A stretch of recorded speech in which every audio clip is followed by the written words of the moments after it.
I'm so delighted to be here and talk about an all-star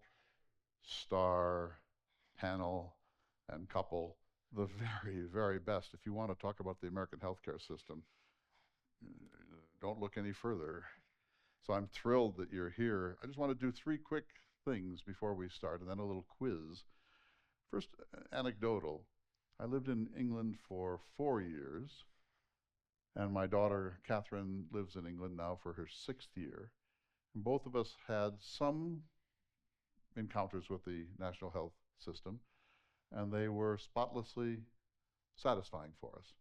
That's anecdotal, but that really strikes me as an interesting part of it. I have a friend in Canada, and he told me recently when we were talking about this, that he talks to many Canadians and they all say the same thing. There are many problems with the Canadian healthcare system, but no Canadian ever wonders if they have access to healthcare in Canada, at least for basic services. And he said, you have no idea the mental health assurance that can build into a population. So that was that, and I think that those are things that make me really think hard about this. I live in Bismarck, North Dakota, and we have adequate health care there. But in my neighborhood, which when I moved in 20 years ago was a new subdivision, the new houses were purchased by farmer couples who lived out 30, 70, 80 miles from Bismarck, and they moved to town for one reason and one reason only, and that was to have health care. They could not get the health care they needed in these towns of 1,500, 700, 2,000. They were aging, and so they needed to come in 2, 3, 4 times a month or sometimes more, and they just found that commute was unacceptable. So they left their farms, and I won't say they're like the Beverly Hillbillies in Bismarck, but they don't like it very much. They would rather be out on the farm, but they do not have access out there to the healthcare that they must have at this point in their lives. So I'm going to ask you some questions. You can raise your hand more than once. This is a non-binding quiz. How many of you either work in or have worked in the American healthcare system? Whoa. Wow. Trouble ahead, you know. How many of you think that the American healthcare system is broken?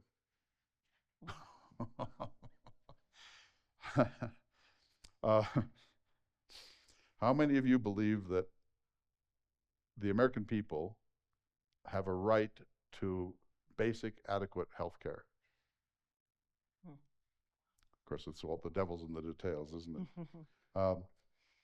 How many of you think that it's not perfect, but the American healthcare system is on the whole fine? All right.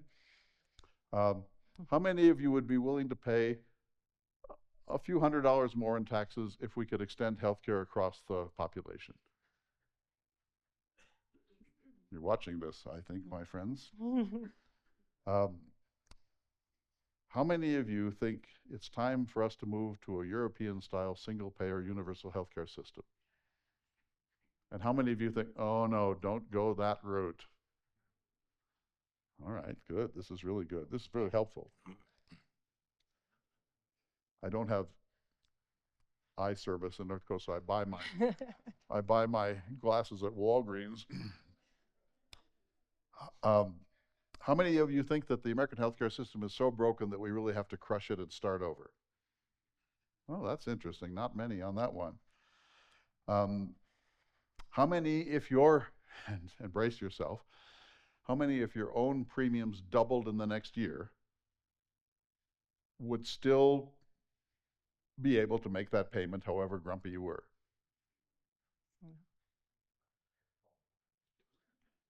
Well, get your checkbook out. How many of you believe that the recent reforms to Medicaid and Medicare, although abrupt and perhaps in some cases capricious, were nevertheless a necessary fix on the system? Thank you. How many of you believe that we're going to have to address the problem of late life costs in medicine? Yeah, well, look around, you know.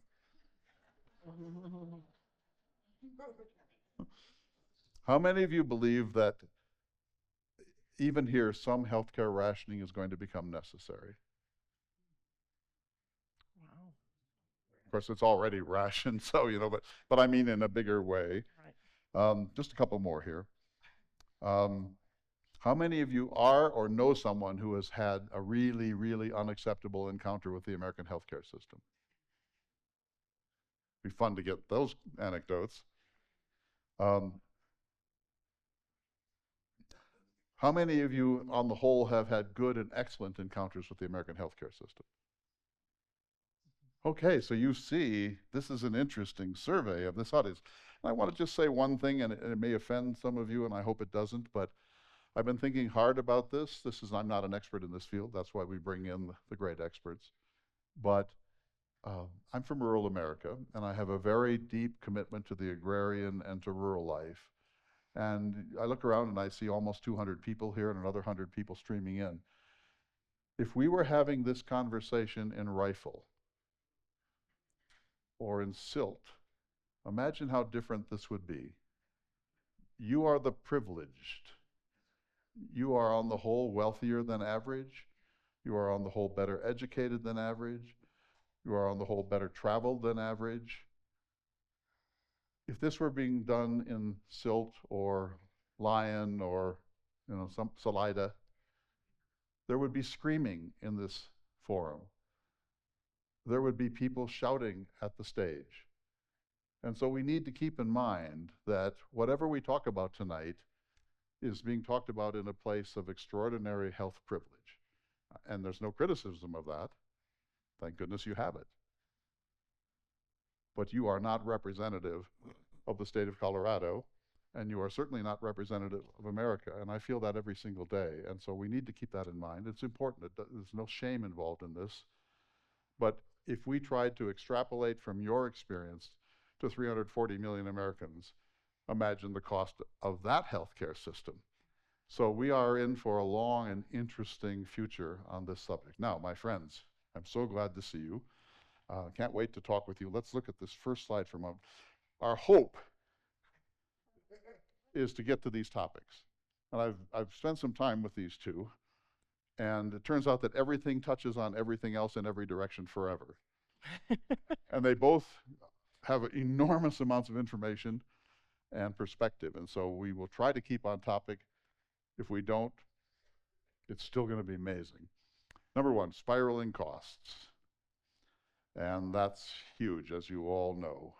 The projections are appalling for the next few years. And they've already been. Access, I've talked about Rifle and Silt, but access to healthcare. Next, social determinants of health. Density of population, lifestyle, education background, et cetera. There are many other determinants, and we'll talk about that. Rural versus urban, we've mentioned that a bit. And it's not just rural versus urban, it's differences within urban environments. One part of Boston has better health care than other parts of Boston. That would be true almost everywhere. And then late life care, of course. And finally, the elephant in the room, and some of you perhaps have seen the news today that the CDC Director has been fired, and 4 others in the CDC at the top levels of management have resigned. And since we have a former director of the CDC, we will inevitably talk about that. And I just want to give you a warning in this way.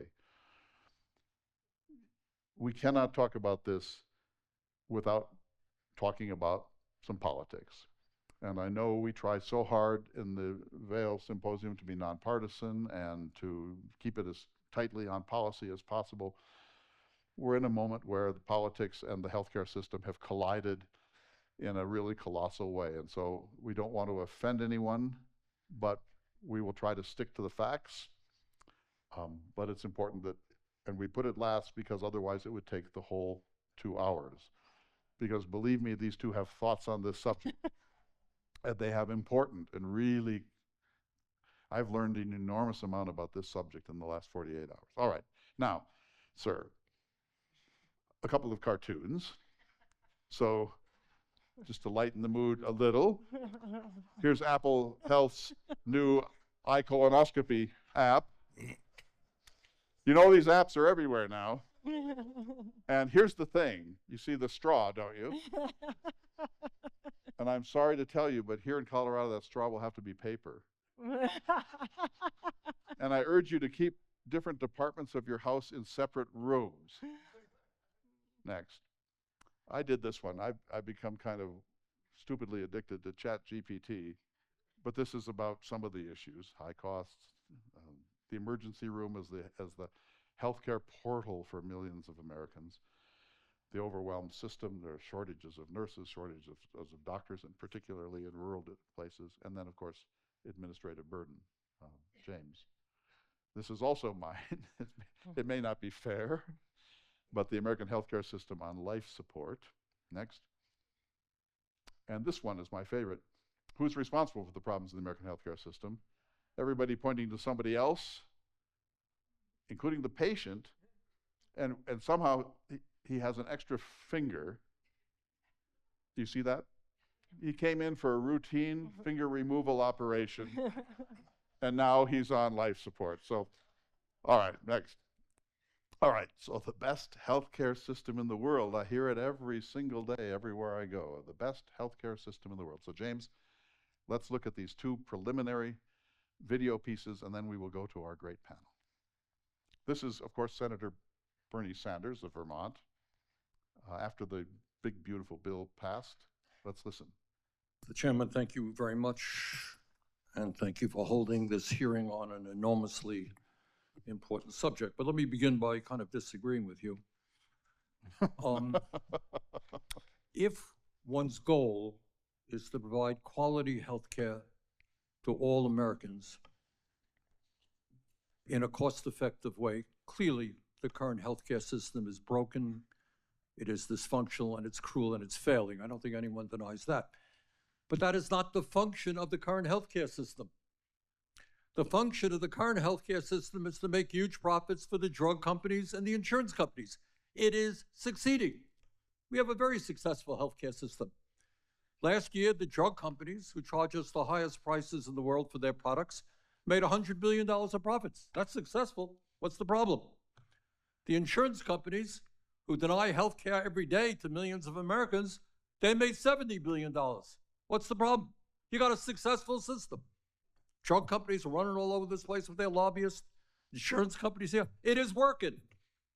On the other hand, if you're an ordinary American, as you indicate, Mr. Chairman, the system is totally broken and it is dysfunctional.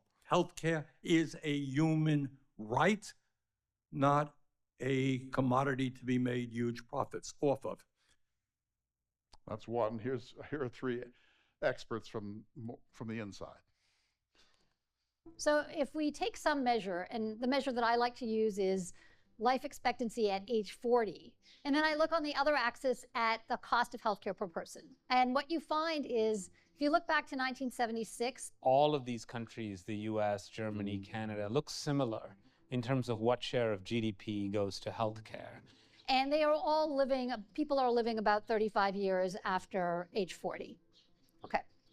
Fast forward 20 years, and the US is spending a lot more of its GDP on healthcare, and its life expectancy increases have not kept up with the life expectancy increases in other countries. So the US becomes increasingly an outlier, both in terms of outcomes, that is life expectancy, and in terms of spending. Now, you can put the two on the same graph, but that doesn't mean that they're related in any way. I think we're simplifying the other healthcare system to the point of getting it totally wrong. But a lot of it depends on who you're talking to, right? I think there's a view that some Americans have that in other systems care is terrible. You know, there's very long waiting lines and waiting lists, that the latest medical technologies are routinely not available. I think for a lot of other Americans, there's this view that other countries have just figured it out. And what we should be doing in the United States is copying what they've already figured out. And I think both those views are not right at all. How do you evaluate a good healthcare system? You don't evaluate it by the share of government in the system. You evaluate it by whether patients want the care that they get and whether the care that patients get is worth it. I think that other countries have great hospitals, cover a lot of medical treatments, have fantastic doctors, and at the same time, they have not figured out a bunch of things that we have not figured out. So if you are the kind of person who's going without health insurance in the United States, I hate to say it, but I think they are better off in many other countries than here in the US. but for a lot of diseases, for a lot of people, regardless of income, this is probably the country where you would like to get your health care. All right. Lauren, may I call you Lauren? Doctor? You heard Bernie Sanders. I'm guessing that some of that rubs you the wrong way. Look, I mean, I think that the main thing that we need to focus on is to listen to everybody's perspectives. You started out with saying, where do I live? What do I see? The thing that's missing in most of the dialogue is a recognition that the United States is a very complicated country. You know, we're divided into 50 states. We have all people from, you know, every ethnic background, every trade. I mean, it is too simplified to listen to any quote and say, well, that's it. That's it. That's it. It's too complicated for that. And so I think when you talk about this in the context of the United States of America, it's different than saying, well, what's going on in Denmark and what's going on in Switzerland. We are different, fundamentally different. And I think that that has to be, you know, internalized at the outset of the conversation. And Amitabh Chandra, if I've got his pronunciation right, said exactly what you're saying, that they do some things well and some things not so well, we do some things well and so on, that it's a mistake to just do a one-on-one comparison of systems, right?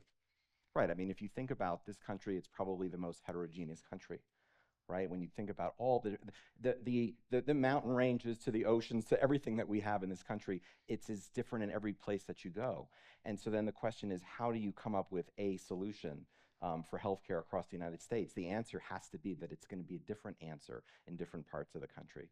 And that complexity is something that kind of scares people away, right? But you have to come up with a heterogeneous solutions for a uniquely heterogeneous problem in America. Excellent. So I already have said that this is not necessarily a representative group of Americans, but you saw, Rochelle, when I asked if they thought that a universal single-payer healthcare system would, and many, many hands went up, almost everyone, and when I asked if the system is broken, it was nearly unanimous. So whether it's true or not, the perception of well-educated, politically centrist Americans is that the system is broken. What say you? I would say, I mean, many of these folks, and first of all, I would just say I've had an amazing couple of days here in Vail, so I want to say thank you to all of you in the community who have hosted us here, so thank you very, very much. You know, if you look at the life expectancy of the kinds of people who are in this room, I would say we'd probably be better than many of those countries on the graph. The challenge is, and I always sort of comment that it's like we have our feet in the fridge and the head in the oven, and on average we're okay. Our average is not okay. Our average is actually low because we have a whole bunch of people who are doing really, really well and have great access, and a whole bunch of people who are really have 10 to 20 years less median life expectancy than many of the people in this room. You sent this graph. Look at this. So this is such an astounding map. This is, we could spend the rest of the evening just talking about this. Blue means adequate or really good healthcare and life expectancy that matches it up to 86.8 years now. The redder it gets, the lower life expectancy that you see. 20-year differential between the worst and the best. And let's just look at it for a minute. The old Confederacy. I mean, you can't look at that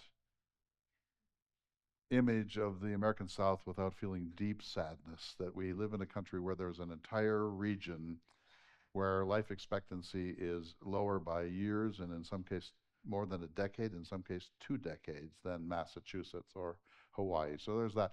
Let's look at the Navajo Reservation. Indian reservations across the country. James, go to North and South Dakota. The 2 red spots in North Dakota are the Turtle Mountain Indian Reservation on the very north and the Spirit Lake Indian Reservation below. In South Dakota, it's the Lakota, all of them. In Montana, it's Assiniboine, Cree, Lakota, Flathead, and so on. And so the unevenness of this is a national tragedy, wouldn't you say? And well, and it's what decreases the mean, right? This is what draws the mean down. I had the great privilege when I was at CDC to go up to Alaska and to visit one of our offices in Alaska. Alaska, if it were a country, would have one of the highest rates of colon cancer in the world. And that is because they have a real challenge in screening. It's 2 flights to get to an anesthesiologist to get to be able to do a colonoscopy if you don't have the straw. And most of those flights are canceled because of bad weather, and then you have a prep. So when you think about the challenges of a state that is our own, that, just in colon cancer screening, and so as Lauren said, the diversity of the country is one of the beauties, one of the gifts that we have, and one of the challenges that we have in delivering equitable healthcare. So Lauren, if you look at this map, a couple of things. First of all, more prosperous places do better, shown here, and places that have higher levels of education tend to do better. Those are generalizations you wouldn't want to push too far, but that too is a really serious problem. Yeah, because I think what we're seeing now is what is the investment in coming up with an answer? So we're going to end up circling back to research a lot because it's such a hot button issue right now, this kind of anti-science, anti-research, anti-federal funding of innovation. But the answers to so much of what we're going to talk about tonight are answerable, number one. I'm an optimist, but I think everyone in this room could agree that most problems have an answer, and it's a matter of whether you're going to fund the answer. And when you think about science in this country, when did all of that happen? It wasn't always spread around like this in this way. But when you think about when all of this started, the 1940s, World War II, Manhattan Project, oh my goodness, we need to invest in science in America. What happened in the 50s? Sputnik, oh my God, we need to invest in engineers and physicists and have a NASA in America. And so NASA was started. The commitment to funding graduate education in America in science and engineering was started in the 50s. These are things that we actually are in a situation where we need to go back and look at the charters for all of those organizations that were started in the 40s and the 50s and the 60s and remember why they were started. Their mission statements and the national security questions and other things that they were addressing. Right, and the question here is that we are in a similar situation where there is a crisis in healthcare. And is there an answer to it? Of course. When you say something's broken, go find a doctor in this room. That's like, oh my God, I'm excited now. There's something broken. I got to go fix it, right? That's how we're all trained. We don't see broken and then just say, it's broken, we walk away. We see broken and we run to it, right? We want to go fix that. And so when big part of this is to actually acknowledge that broken means fixable. And in order to fix something, you have to invest in it. Right? And I think that's a key part of this. If this is your problem, if you handed this to a bunch of researchers and says, I want to come up with a way to fix that problem, there's an answer to that problem. And the way to start answering it is to study it. And so that's why research funding, understanding what is the root cause of this, and to actually care about coming up with a solution in an equitable manner so that the country doesn't have to look like that. Okay, but go back to 16 for just a moment, James. Okay, you're saying we're going to have to fund this. At the moment, we spend more than twice as much as most other countries per capita on healthcare, and well more than Germany. So if you wanted to fix this, and money is a key to fixing it, it means gigantic public investment and private investment in healthcare, right? And we're already feeling that the costs are spiraling, that people can't afford it, that the government is worried about whether it can sustain Medicare and Medicaid and Social Security. So money isn't the only answer, but it's a key answer, right? Yeah, because I think when you look at this, the question has to be, are you getting the value from that? And that initial graph that you saw from the Washington Post series said, we're not getting the value from that. And so when you think about a positive outcome, there's many ways to get to a positive outcome. You could pay a ton of money for it and get a positive outcome. Which many in this and have room can do. And have very expensive interventions to get to that positive outcome. But there actually may be a much cheaper approach to getting to a positive outcome. And so the question is, how do you find the more cost-effective answer to all of this? And so that you can change that graph through research to understand what the problem is, and then you have to have the wherewithal to go about and execute on those things. And you think I'm sorry. I was just going to say, I think they're the wrong dollars. We're spending the wrong dollars. We're spending dollars in the wrong places. We're spending dollars on disease and not on health. We're spending dollars on emergency rooms and not on prevention. How many people in here heard while they were growing up from your parents, an ounce of prevention is worth a pound of cure? What happened to that? right? What happened to that? It's very clear that, you know, if you have housing, if you have nutrition, if you go to your yearly visits, if you follow, you know, what the regimens are to actually keep yourself healthy, it's way cheaper to live a long, healthier life than to ignore all of that and do the opposite of it. And then every time there's an emergency or a crisis with your health, you're running to the emergency room or needing a surgery. Okay, so you say that we could, you speak of prevention, wellness at the front end, spending our money in the wrong direction. We're a really highly educated country. We have the best experts in the world in these fields. Why don't we do all that?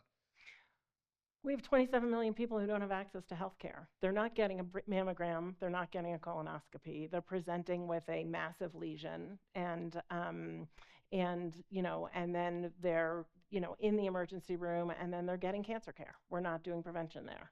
We have, you know, and potentially 10 million more. We are paying an extraordinary amount of money for drugs. I'm an HIV doctor by training. Our HIV meds here in this country, anybody want to guess for annual HIV meds that keep people alive with HIV for years and years and years? Breakthrough medicine, $50,000 a year for HIV medicine. Those same drugs in Africa are $67 a year. 50,000 here, $67 in Africa. Yes. What accounts for that differential? Marketing, ability to use generics, industry, markups.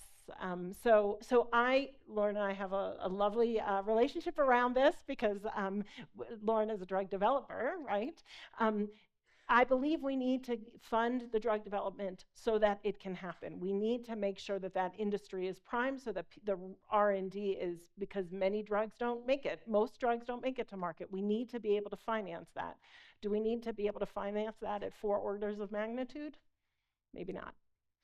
But I think, Lauren, I've heard you say that this is a very difficult problem because we have to spend so much money developing these drugs that money has to be recouped.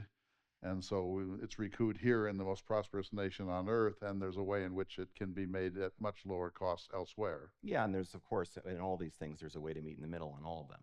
I mean, you know, I think fundamentally, you know, you started out by saying, and I saw all the hands go up, should everyone be able to go to the doctor if they have a medical problem? And I think that, you know, for the most part, the answer should be yes. I mean, this is what Bernie Sanders was saying at the very beginning. You know, is that a human right? I think most people would agree that is. And now the question is, how do you get there financially? How do you get the access to that for that entire map? And that costs a lot of money. And in a situation that we're in, taxes have been, you know, used to spend for things that are very important, that are important to the collective good, right? We spend money on defense because we don't want bombs dropping on our homes. We all appreciate that we're not going to maybe see the benefit of that in a tangible way on a day-to-day basis, but it's a philosophy that, you know, one for all and all for one. And so where's the balance between, you know, self-centeredness or selfishness and then, you know, selflessness, right? That's what we're kind of talking about. How much are you willing to do to help the next person? And the big problem with medicine in general, I think, is that if it's your child, well, I'm a pediatric oncologist, so I take care of kids with leukemia, relapse lymphomas. If you have a kid with leukemia and someone says to you it's $30,000 for this infusion or it's $1 million for this cell therapy, right? Are you going to say that's too expensive? Are you going to say, I understand that's too expensive, and if my kid, you know, gets it, then some other kid can't get it? No, everybody wants that $1 million infusion of their, you know, genetically engineered cells that are going to then go fight their kid's cancer and cure them. Everybody wants that.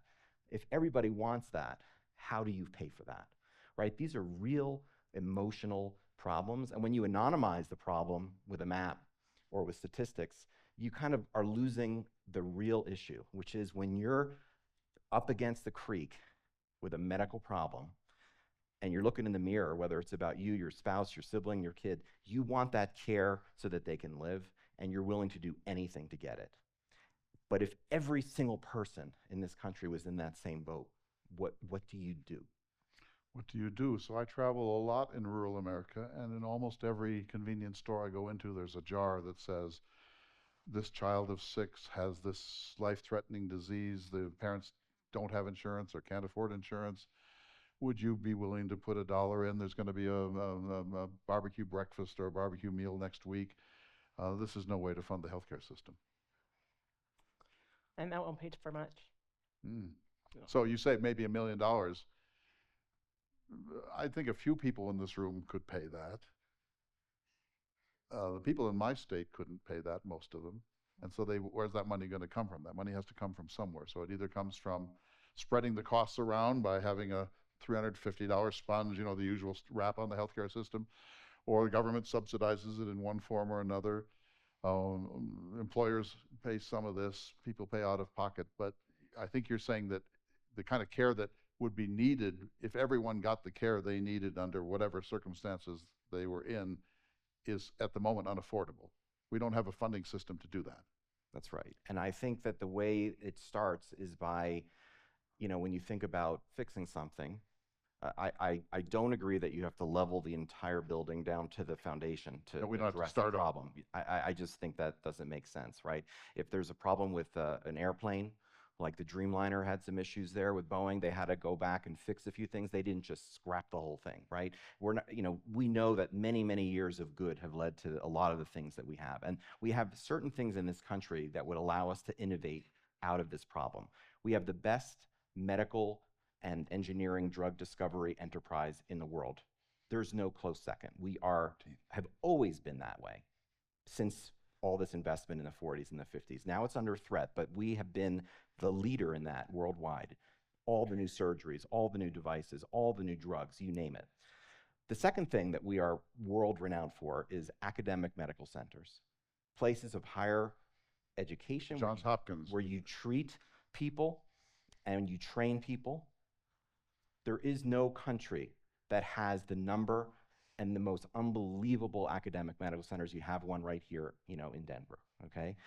And the third thing is, which is the end of this, you could watch the full clip on Washington Post. The last thing that he says, and I think you got it, was, and if I had to have a problem, I'd rather have it here in the United States. And the reason is that when it comes to complicated care, emergency, acute care, oh my God, we need to figure this out right now and fix it. There is no better place than the United States. And so you're starting out with three pretty great starting points for addressing a very complicated problem, because we have three things that we could invent our way out of this problem. And I think we can't go down a pessimistic alley here, because we are starting with a workforce and an innovation and a motivation that can be applied to fix the problem, as opposed to just walking away in despair. All right, fair enough, but I'm going to push back just a little bit. He says if you have the problem, the place you want to be is in the United States. If If you can pay for it. you can pay for it, if you have access, if you can get here. So those are huge problems. Yes, we have the best care in the world, apparently, in most respects, in technology and innovation and research, in systemic looking at disease and so on. We'll talk a little bit later about the MD PhD element of this. But if you can't get here, if you can't pay for that, then it doesn't matter if it's the best care in the world, because you're out. But there's ways to pay for it. I'll give you one practical example. When I was going through training as a pediatrician, we used to see at Boston Children's Hospital emergency room kids coming in on the weekends, you know, from all the different areas, you know, around Boston with an ear infection. Horrific pain. You know, what is a parent to do? The kid's screaming, can't sleep, won't eat, screaming. Simple ear infection. And they go to the emergency room to get that ear infection diagnosed and treated to the tune of probably thousands, right? When Mitt Romney, you know, did his magic in the state as a Republican governor of our state and brought that healthcare approach to In Massachusetts. we stopped seeing these kids in the emergency room. Why? Because they realized that it was more cost effective to open the urgent care clinic on the weekend and send all those kids to the urgent care clinic. Maybe those visits cost a couple $100s instead of a couple $1,000. And within a year, all those kids didn't come to us anymore. And so that was a cost-effective, you know, intellectually driven, you know, problem-solving approach that worked really well, and that can be done again and again and again in different areas. Let's look at 14 for a minute. So I don't know if you saw this in the Wall Street Journal the other day. This was really chilling, because this is sort of like the thing that's never talked about. But the Chancellor of Germany, Friedrich Merz, at a at a political conference of his own Social Democratic Party, made this sentence. It's a chilling sentence. In Germany, the economic powerhouse of Europe, the welfare state that we have today can no longer be financed with what we produce in the country. Now, welfare state means much more than healthcare. It means education, K through 12 and higher education. It means unemployment insurance. It means parental leave. It means a whole range of other things, unemployment insurance, workman's comp. So the welfare state is a very large thing in Europe, but he's saying it's unsustainable. We can't pay for this. And they are a fairly highly taxed culture. A similar report came from France this week that we're not going to be able to sustain this. So it's not as if we're the only country in the world that has a cost problem on healthcare, right, Rochelle? Well, and I think it gets back to the wrong kind of dollars. We're spending the money, we're just not spending it the most economically efficient way. We're not investing in the right spaces. We're not investing in, there's a huge amount of waste that is happening. There's a huge amount of decisions that are being made where, we're not getting the most bang for the buck for the money that we're spending. I do want to go back. No. I want to go back to a quote that I actually love from actually is etched into the walls of the Humphrey Building in Washington, D.C. So the Humphrey Building in Washington, D.C. is the building of the Health and Human Services. And it says, from Vice President Humphrey, the moral test of government is how that government treats those in the dawn of life, the children, the twilight of life, the elderly, and the shadows of life, the sick, the needy, and the handicapped. And so if that remains to be true, how are we doing as a moral test of government in this moment? Because we are not investing in our children. We have one of the highest infant mortality rates in all of the world, actually in all of the high-income world. And I would say we're not investing in the sick, the needy, and the handicapped. So let's just quickly solve these problems since you're so smart. Quickly. Let's solve the problem of access. There are millions of Americans, I think it's at least 10%, some say up to 20% that are either uninsured or radically underinsured. President Obama, having looked at this and throwing his hands up almost in despair, said, let's just subsidize insurance for that population, and that way we don't have to shake up the system in any big way. The pushback was gigantic, and now some of it's being undone. So how do you, if let's just say 20% of the country is effectively uninsured, and that is not geographically even across the country, how do you fix it? Well, I mean, there's examples of successes, right? So Medicare, Medicaid, successes. You took people that were uninsured and they became insured. They had that safety net provided. Obamacare, you expanded the number of people that could get health insurance. And everybody has pros and cons about all these things, and where's the money going to come from, and did it really work or did it not? But the facts show that there was an expansion of the number of human beings in this country that got insurance and that got health care. So there are answers. But when I think about access, I think about doctoring. Just as like if I was going to throw out, one thing for you all to consider. We need more doctors. We need more nurses. So I'm the chairperson of the MD-PhD admissions committee, in my role as director of the program. And so I'm very aware of all the stats around the United States of who's applying to med school and grad school and how many and this and that. And so, there's 50,000 college kids applying to med school every year, and around 25,000 of them get in. So 25,000 that don't are either reapplying or they're going to do something else. So if you have a problem with access, part of the problem of access is not having a big enough workforce. And how do you create a big enough workforce? You grow these schools. You increase the number of slots. You support more training, right? You support ways to encourage those folks to go to places in the United States where there isn't enough medical care. There's ways to do that and incentivize. The way not to do it is to say, if you're going to med school, we're not going to allow you to borrow more than X number of dollars to do it, which is something that we all learned this year. It was in one of the line items of this beautiful bill. What does that mean? Well, if you can't borrow more than $200,000, then you have to come up with the other $200,000 to pay for the 4 years of med school. If you don't have that ability to do, are you going to go to med school? No. People that can't afford to pay the other $200,000 to take loans or have their folks help them out, they will go to med school. and you're worried about access. So when you talk about access, you have to think about how do we grow the population in this country of healthcare providers. And it's not just doctors, it's nurses, it's physical therapists. You think about the tsunami of folks that are going to be above 70 years old in the next 30 years. You need physical therapists, right? You need occupational therapists. You need across the entire spectrum of healthcare giving. And if we're going to address this problem, we have to address training. Okay, so let's just say we get 300,000 or 500,000 new doctors, nurses, and so on, and we find a way to spread them out across the country to Ritchie, Montana, and the Broken Bow, Nebraska, and Elko, Nevada, and suddenly we have doctors everywhere.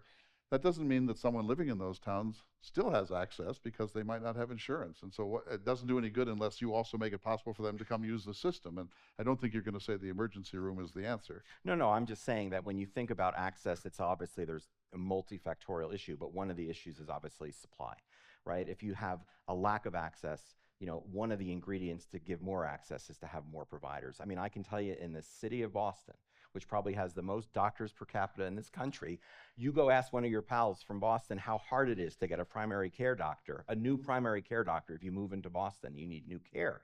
They're texting me to say, Lauren, can you help me find a doctor that'll take me? And then I'm trying to find my friends to take them. They're like, well, we're full. So even in the city of Boston, it's hard to find a primary care provider. Michelle, you I was going to say, we have 400 docs per 100,000 in Boston. WHO says you need 250 per 100,000 to be sort of in a good state. We have 400. In fact, I think we have 5 on our block.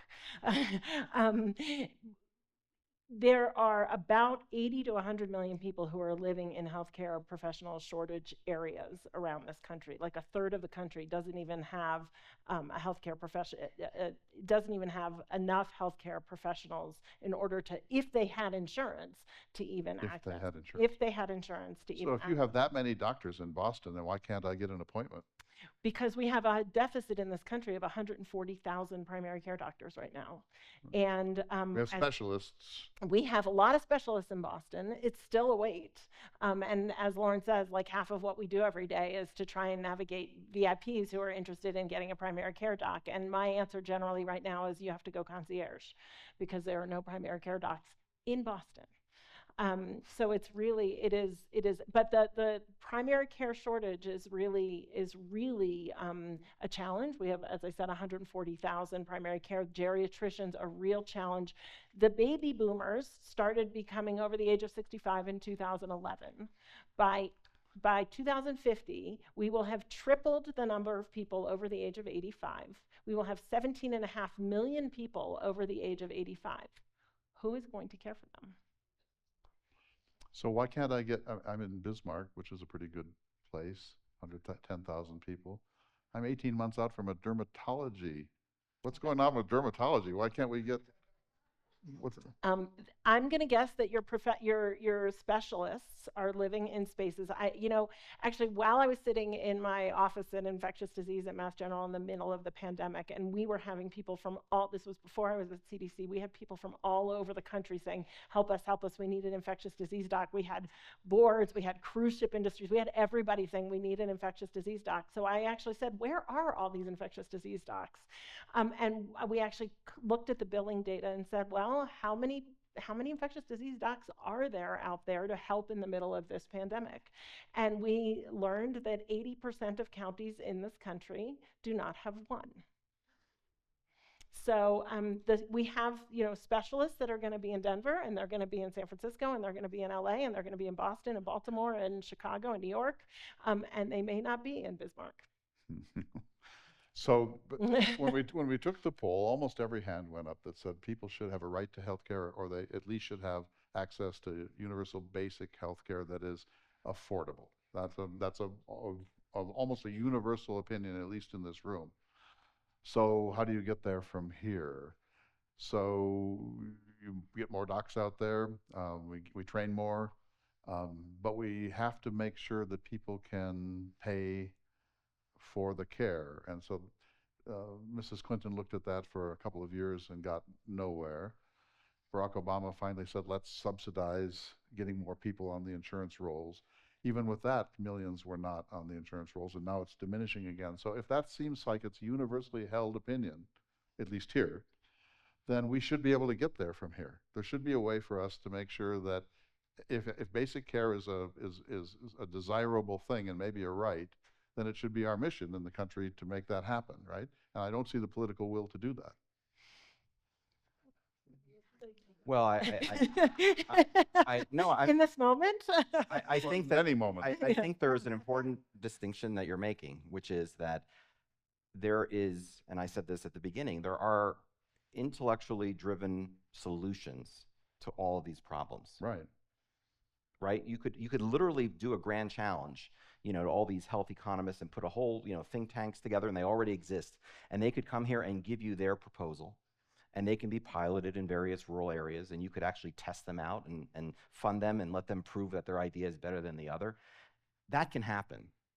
The question that the point that you're making is, can it be implemented? Is the environment, the socio-political environment of this country allowing you to implement something that makes sense, that may intellectually make sense? Like, this will work, this has been shown to work, they've done the experiments, this is the best way to give it a shot. But then can you actually execute and implement? That's a whole nother problem, right? Because like at the beginning, you're hearing about different lobbying groups and what's the financial incentives and who doesn't want to give away their piece of the pie. And so there's the complexity of implementation that is a major barrier. There's no question about it. And then you layer on all the divisiveness and the politics, and and then you're really in a pickle, even if you had the solution today, right? And there are people out there that will tell you that they've got the best way forward. But are you in an environment where something like that can be implemented? And that's a whole nother issue, and that issue is getting worse and worse. And I think the layering, I mean, we're talking about access and is there a doc to write the script? It's also the case that when a patient goes into the pharmacy, 1 in 20 of those prescriptions get abandoned because they can't afford it. If that copay is over $100, it's up to 30 to 50% get abandoned. We used to joke when I was a fellow, or when I was seeing patients at Mass General, I would have the fellows or the trainees send a patient out for a script. I said, well, how long should we wait until your beeper goes off when they're standing at the pharmacy window that they can't afford it? And we used to sort of say, is it going to be 10 minutes or 20 minutes before somebody's going to call you and say, you sent me out with this prescription and now I can't afford the drug you gave me. What should I do? So, these are questions that we have to be asking. Like, okay, we have the tools. We're giving you the tools. You even came to the doctor to get the tools, and you can't afford on the execution. So what I hear you saying so far, and this is particularly Lauren, but both of you, is that the problems with the American healthcare system are solvable. And that if you and 100 of your allies in economics and in demographics and a whole range of other things, covering all the ground, everyone who needs to be at the table is there, could sit down and produce a rational system of reform, it's doable, and it might be even less expensive, and it certainly would be a better system. And that the holdup is the political will of the country to actually make that happen. So what are we supposed to do? Just wait and hope for better times? I think the first thing that you have to do is to care and to vote, and try to, make it clear that this has to, it requires proactive citizenship. Like, people do understand that there's real problems, and waiting for the solutions to come across the social media or the television set is not really the way forward. The thing that I think is, for me, personally most sad is that having a healthy day-to-day existence is not a controversial political desire. Developing new drugs to cure cancer is not a political issue. I think everyone could agree that, like, having a kid dying from cancer or having an older folk getting a brain cancer and there not being any cure today for it except to say you have 9 months to live, I think we can all agree that that is not something that you pull a lever on that's political in a voting booth. And so we need to get back to this idea that collectively, if there's a collective will to solve these problems, which there are solutions for them, then we have to demand that leadership pay attention to it. And this has never really been an issue. If you look into the past, and I appreciate I'm no historian, but I remember, when we were going through training, 1998 to 2003 was like the renaissance of the NIH, right? The funding for scientific innovation in America like doubled during that period. How did that come to pass? It was passed by a Republican Congress, was signed by Bill Clinton, and it was executed by George W. Bush. There was no controversy about the benefit of investing in science and medicine, and what did we get out of that? We know what the entire human genome is made out of. So every disease gene is now, we know the entire human genome mapped. We got drugs like Gleevec out of that. So if you know someone that had chronic myelogenous leukemia and they needed a bone marrow transplant, and when they got too old, they couldn't get their bone marrow transplant, little pill, take it every day, no bone marrow transplant, you're cured, you just take that pill for the rest of your life. That came during that era. And again and again and again, so many examples of amazing things that were discovered through that investment. And it was all apolitical. Statins. And it was not Right. nonpartisan, but was cross political parties. Absolutely. And how many of us, so much of my work was in cost and cost effectiveness. How many of us are willing to think about sort of the Rawlsian veil of ignorance? Tell us what that means. So are we willing to sort of say, if I didn't know who or what kind of person I would be born to in this society, am I willing to think of a healthcare system that would be equitable for all? That I'd be happy whoever I was in this society? That I'd be happy living in wherever that is, Mississippi, that has a 20-year life expectancy less than here in lovely Vail, Colorado? If this were I, what kind of a system would I What want? I want. And there, but for the grace of God, I might be. Right. And that's a formal test. Well, it's sort of a philosophical, like how would I want a system to be if I didn't know where I would end up in this life? Let's go to 21 for a moment. So, Rochelle, would you explain what we mean by the social determinants of health? Well, social determinants of health is all the things that contribute to your health that are not about your health care itself. So where is it that you live? What is it that you eat? Do you drive to work? Do you have blacktops or greenery around you?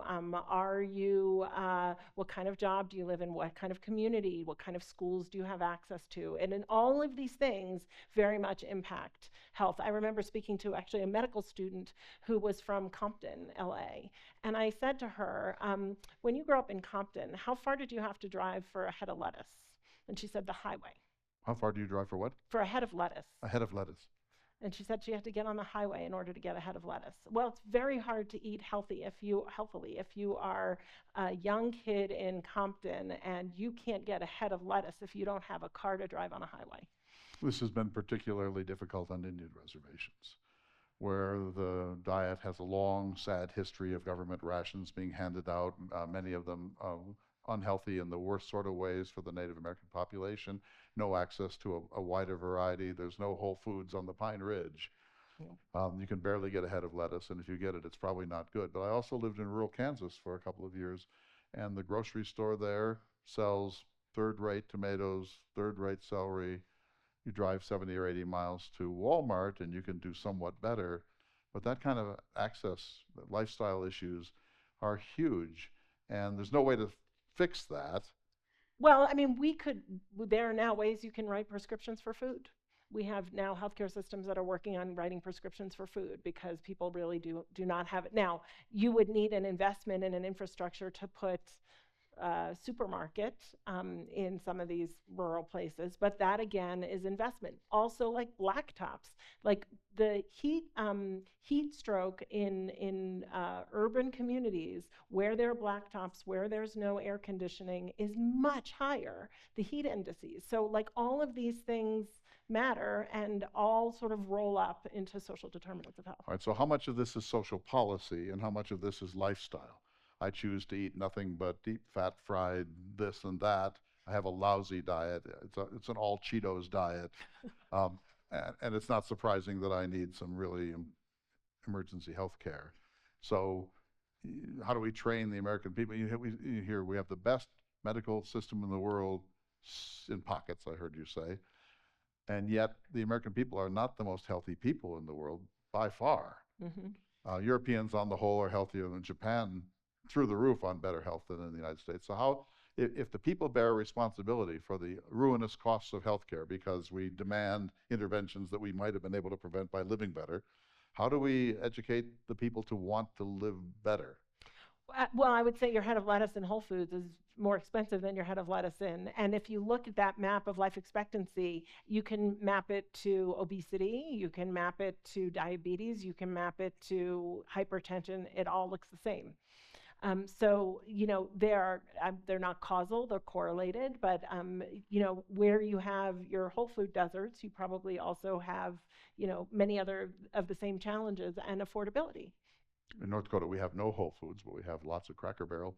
And now Cracker Barrel's been, How's the logo treating you? Cracker Barrel has been saved by the Trump administration. So, but you see the point that, I mean, the things that, and I know you two don't take anything for granted, but the things that people who live in the have places in America, where you have Whole Foods, where you have boutiques, where you have yoga classes and wellness classes and the right numbers of gymnasia and so on, they are going to do better on the whole than people who live in places where those are not even available within hundreds of miles. And you can't subsidize that. You can't force Belfield, North Dakota to have a Whole Foods.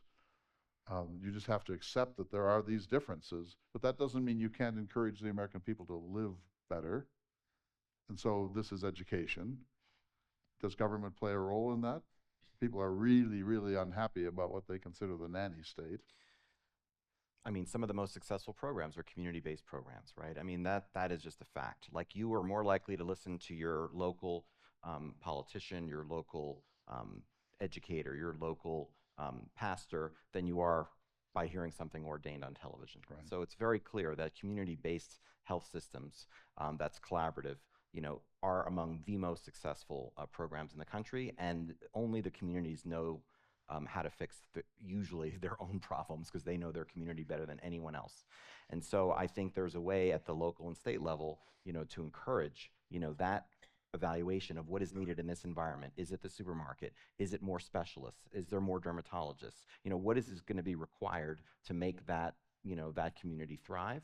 And those types of homegrown solutions, if you envision that happening all over the country, can be extremely effective. Can I give an example? So Sure. while I was at CDC, I went to Northwest Georgia. I went to Dalton, Georgia, which is Marjorie Taylor Greene's district, to talk about vaccination. So that was an interesting trip, as you can imagine. And I went to a group that was talking to people in this community about vaccination. And one of the things that I learned was that they were having a hard time. This was before we had vaccines for young people, but I learned that it was the young people. There was a large elderly Hispanic community, and that elderly community was not getting vaccinated, because there was both a digital divide and a language divide. They both did not use their phones, they were not watching the ads, and they could not speak English. And so I learned by being in Dalton, Georgia, that what we really needed to do was TikTok for the young Hispanic teenagers, even before there was a vaccine for them, so that they could translate it for their grandparents. And that's what we did. So this is at like the community level. This is what a community needs in order for that community to do what they can to promote their own health. And I do think that the challenge is where we started, 340 million Americans in an incredibly beautiful and diverse country. And that may mean a lot of millions of, you know, going down to the local level to see what that community needs. Lauren, I've heard you say that, you know, America's a place of radical individualism, and so the idea of commonwealth or community-based solutions is not as popular as it maybe should be. You know, in Indian reservations, interestingly enough, there's more community-based attempts. Now, there are issues of poverty and isolation, but Native Americans on the whole, have a more commonwealth view of their own people, and they want to have solutions. Are there models? Are there templates that exist that can then be given to communities of all sorts, and are there incentives for those communities to be able to afford those templates? Yeah, and I mean, I do believe that one of the things that's undeniable about America is that, aside from all the labels that everybody gets, you know, slapping on different people based upon stereotypes and whatnot, in the context of a crisis, people come together, right? You know, when you know your neighbors, you know, and someone's hurting, you're going to go do something about it. This is not the type of country where you see something, someone's hurting, you just walk away, or someone got pushed, you know, into the rail system at a New York subway, and people are just going to look in horror, but no one's going to jump in and save that person. You see it over and over again, that in those circumstances, people instinctively, you know, want to help each other. So there is this individualistic aspect of America and freedom, and you know, you should do what you want. But we also live in a place where there are health systems that everyone buys into without thinking about it, like putting on your seatbelt or wearing a helmet if you're, you know, in a state that requires it for motorcyclists. So we do things that are, you know, that are mandated upon us. We pay our taxes, and if we don't, you know, we get investigated and go to jail, right? If you aren't wearing your seatbelt and you get in an accident and you're thrown through the front window, you know, your family sees the consequences of that, right? So there are things that we do because we are told to do them, and somehow it's okay. So I think there has to be a balance in that. It took a long time for seatbelts. Yes. It took a long time for airbags. And it for took a smoking long in time for restaurants. smoking. Yep, It takes exactly. decades for these things to finally be accepted. So the mask craziness of COVID, you know. Yeah, there's a funny story that Rochelle always used to tell about one of her colleagues who was French, and he always used to joke about the United States, that when he came here, you know, he couldn't drink outside and he couldn't smoke inside, so he had to stand in the threshold of the door, you know, with the one hand with a cigarette, you know, on the outside, and the other hand with his beer bottle, and you know, kind of mocking, you know, some of the rules that we had in the United States. But we do have rules, you know, that have stood us in good stead. And he was arguably more healthy than the people inside, because they're French and their cuisine is different from ours, and their use of red wine is different from ours. But to your point on tribal nations, one of the things very early on, as we were very closely tracking vaccine rates, tribal nations were among the highest in vaccine rates. And in fact, we were relying on tribal nations to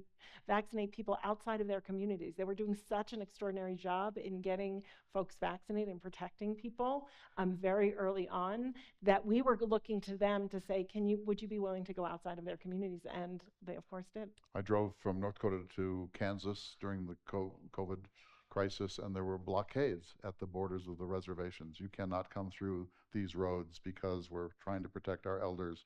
You'll have to drive 220 miles around. And at first, of course, I was enraged the way one is, and then you realize, oh, that shows some really great sense of protection of the most vulnerable members of those communities.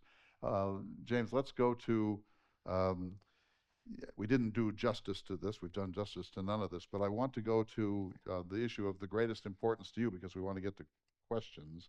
Recent policy changes in our political system. And we all know, and again, I said at the beginning, we want to be as nonpartisan as we can, but in some sense we can't avoid some of this.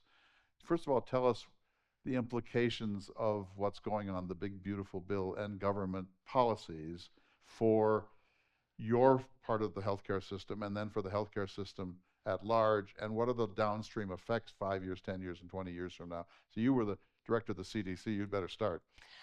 I don't know all the weeds of the big beautiful bill. I will tell you that it looks like about 10 million more people will lose health insurance on Medicaid.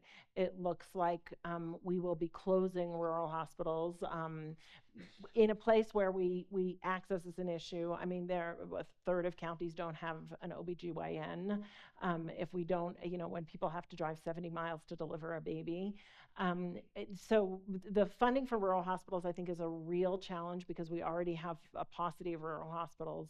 The loss of people with Medicaid, I think, is going to be a real challenge. Lauren raised already the inability to finance loans for going to medical school over $200,000. Just to be clear, the average loan of somebody going to medical school is about $240,000. So you're talking about half the people who are going to medical school now will not be able to afford it with these loans. So it is a chiseling away of so many of access to care, of access to doctors, of access to healthcare facilities, that I think we will take years to manifest, and we will, as a nation, move sort of that dot on that graph in the wrong direction. So let's just stay with that for a moment. Then we'll go to Lauren on training and long-term effects and research and development. But so let's say that you're right, that 10 million people will be essentially thrown off the public health care, Medicaid systems, and so on. Where do they go? I mean, look, we They go back to the emergency room right, for their that's hearing. exactly Right, that's what they do. when Go back to the emergency room for their kid's ear infection. I mean, this is what it is. And you have to, I mean, I'm sure you can say that that is not a good system, in addition to being unjust and immoral. So I just came off of clinical care at Mass General in July. We had patients in the emergency room who had been there for 3 days waiting for a bed in a hospital. 3 days. In fact, I admitted somebody from the emergency room, rounded on them for 3 days, and discharged them from that emergency room because there are not enough beds in our hospitals. So we have to do something about and that is a quaternary care center in Boston, right? But this is going to be happening across the country. When beds were closed during COVID, many of those beds were closed because we didn't have healthcare, we didn't have nurses. We didn't have adequate personnel to manage those beds. So this is going to be a continued challenge. So this is going to be a huge crisis. 10 million is a lot of people, and they are going to go to the emergency room. But we all know that people don't go to the emergency room for preventative care or for routine things. They go when there's a grave situation, and that now the bottleneck there is going to be gigantic, and we're already strained to cover all of that. So this is not a fair question to ask either of you, but what do the people who passed this bill want those people to do? I don't know the answer. Buck up and buy insurance? What I will say, though, is when you are the doc that goes in to see a patient in an emergency room, you never ask how they voted, and you never ask how they're insured. That's just like not what we do. I don't look at the insurance card. I don't even know how to interpret what their insurance will cover or not cover. What I do is see that they have a medical problem, and I'm there to try and fix it. And they don't have the voices to that's a big part of it, right? I mean, it's always the folks that have the voice or to get the seat in the room are going to be responded to. So if you're, unemployed, uninsured, how are you going to have your concern actually percolate up to the folks that are making those decisions? There's a great example that I always confronted as a pediatrician is it always amazed me that if there was a kid that needed hearing aids, and some of the chemotherapy drugs that we give can affect and cause hearing loss, that hearing aids are not covered on a lot of insurances, or they cover like 1 every 3 years worth, some cover none. And these hearing aids for a kid is for around $2,500 per ear, so it's around $5,000 hit.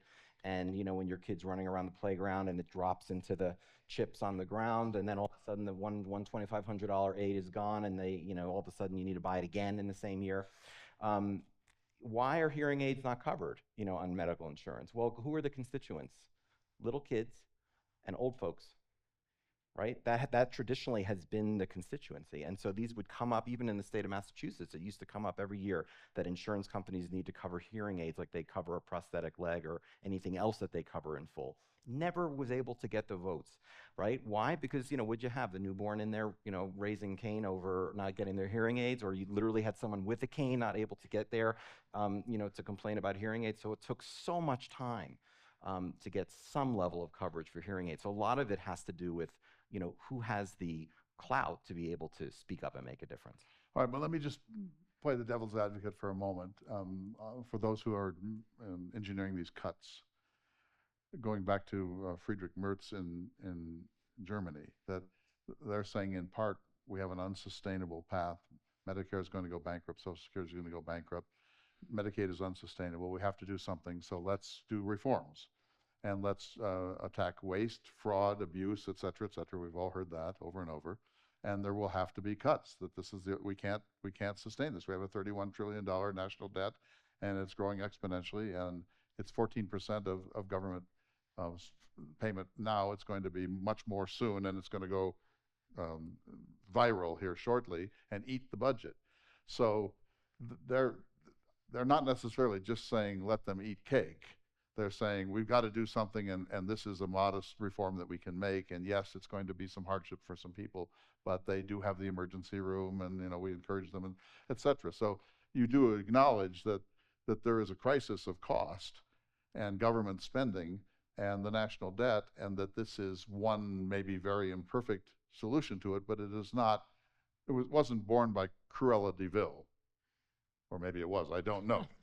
I do think that we have traditionally paid for volume of services.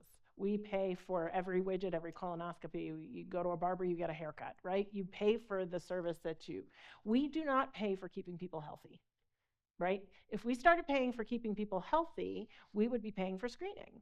We would be paying for keeping you out of the emergency room. One of the challenges to that is insurance churn. So insurance companies, the average time on a private insurance plan is about 2 years. Wow. So if that's the case, right? So if there's so much insurance churn, I as an insurance company have no incentive to pay for all of your prevention stuff because it's going to benefit somebody else. And this is a real challenge.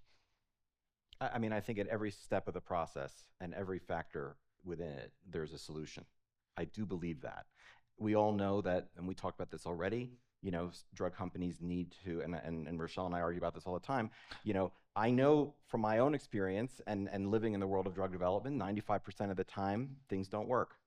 Only 5% of the time, maybe it works, but you're paying for 100% to get the 5%, right? So drug companies need to have that capitalistic capability to spend all this money knowing that 95% of what they spend on is not going to work, so that when they finally get something that works, they can go back and still be able to pay for the 100%. Now, does that mean that they are not grabbing back more than they should? Who knows, right? But everybody that's part of this problem can give a little.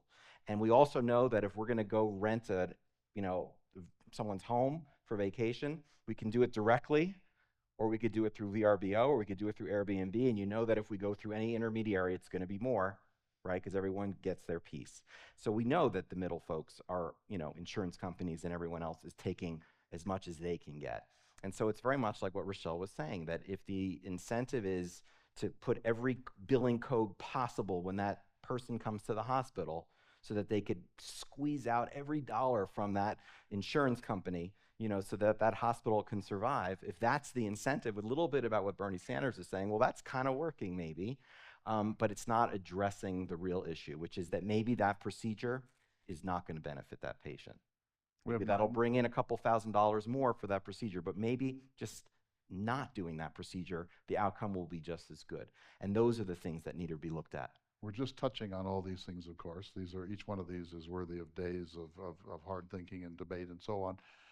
But we only have 9 minutes now before we're going to go to questions. And I think with the level of expertise in this room, we're really going to want to hear some comments and questions. But back to one of your deepest concerns, which is if you cut investment in scientific and medical research, and if you cut our support for training new physicians and new medical professionals, that this is invisible to most Americans. Someone living in a small town in Nebraska doesn't think about this at all.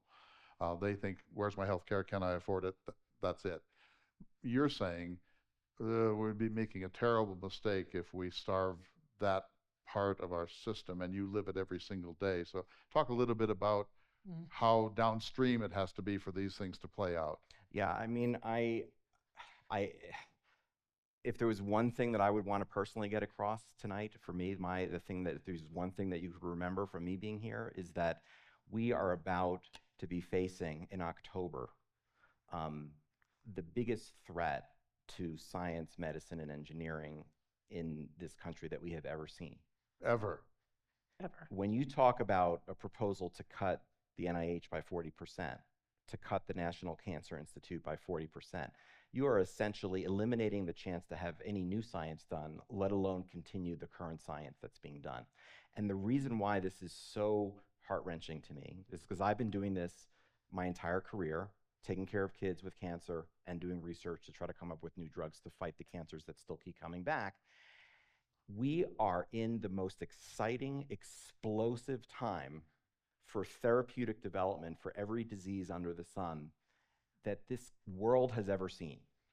So if you had to pick the worst possible time to pull the plug on the unbelievable tornado of wonderment that's coming out of science and medicine in this country, this is the worst possible time that you would do it. And for me, it's very personal because it's literally hit the stairwells and the floors of Harvard Medical School. right? Where you have people that are working on every disease under the sun in the most wonderful of ways.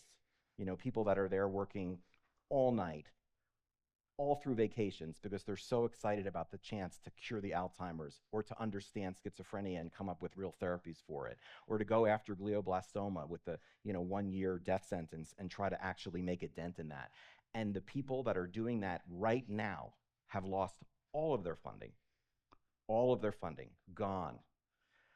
I'm the director of the MD PhD program, 210 students, the most amazing students you would ever imagine, in terms of their talent, in terms of their balance, in terms of their skills outside of even science and medicine, and all their training support ended, gone. Not a dollar has come in since April 14th. Again, caught up a lot in what's been going on at Harvard and all the things that are going around with the college campuses around this anti-Semitism focus. But the reality is that this is what's happening. And this is only the beginning, because when you talk about 40% cuts at NIH, you're talking about scientific training being eliminated in this country. You're talking about all the scientific boom that has been blossoming since the 40s, 1940s in this country.